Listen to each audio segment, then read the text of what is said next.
Praise the Lord. William carry என்ற missionary இந்திய மொழிகளில் வேதாகமத்தை மொழிபெயர்த்து வெளியிடும் பணியில் தன்னை ஈடுபடுத்தினார். இதற்காக அவர் இந்திய மொழியை பல வருடங்களாக கற்றார். இரவு பகலாக மொழிபெயர்த்து வேதாகமத்தை அச்சிடும் பணி நடைபெற்று கொண்டிருந்த போது ஒரு நாள் அவருடைய அச்சுக்கூடம் தீப்பிடித்து எரிந்து அவருடைய முயற்சிகள் அனைத்தும் சாம்பலாகியது. தகவல் அறிந்த வில்லியம் கேரி எந்தவித அதிர்ச்சியும் தெரிவிக்கவில்லை.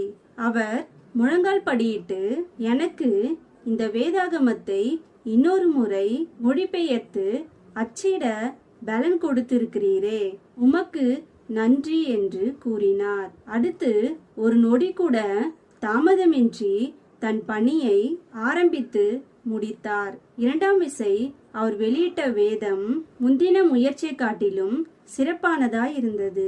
கர்த்தர் பாதுகாக்கிறார் என்று நம்புகிறவர்கள் பாதகம் ஏற்படும் போது பதறக்கூடாது. அப்படியானால் நாம் தேவனுடைய பாதுகாப்பை சந்தேகப்படுகிறோம் என்பது அர்த்தம். மத்தேயு எழுதின சுவிசேஷம் 8ஆம் அதிகாரத்தில் சீஷர்கள் படகிலே தூங்கிக் கொண்டிருந்த இயேசுவை எழுப்பும் போது அவர்கள் பயந்து போயிருந்தார்கள். இயேசுவானவர் அவர்களை பார்த்து, அற்ப விசுவாசிகளே என்றார். நாம் விசுவாசியானால் நஷ்டங்களின் போதும் தேவன் இதில் ஒரு திட்டம் வைத்திருப்பார் என்று விசுவாசிக்க வேண்டும். ஒருமுறை ஏற்பட்ட நஷ்டத்திற்கு தேவன் ஏற்படுத்திய மாற்று வழிகள் எல்லாமே இதுவரை சரித்திரத்தில் அற்புதமாகத்தான் இருந்திருக்கிறது.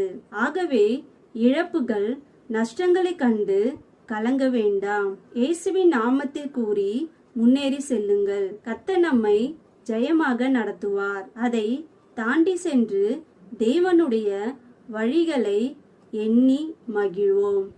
ஆமென்.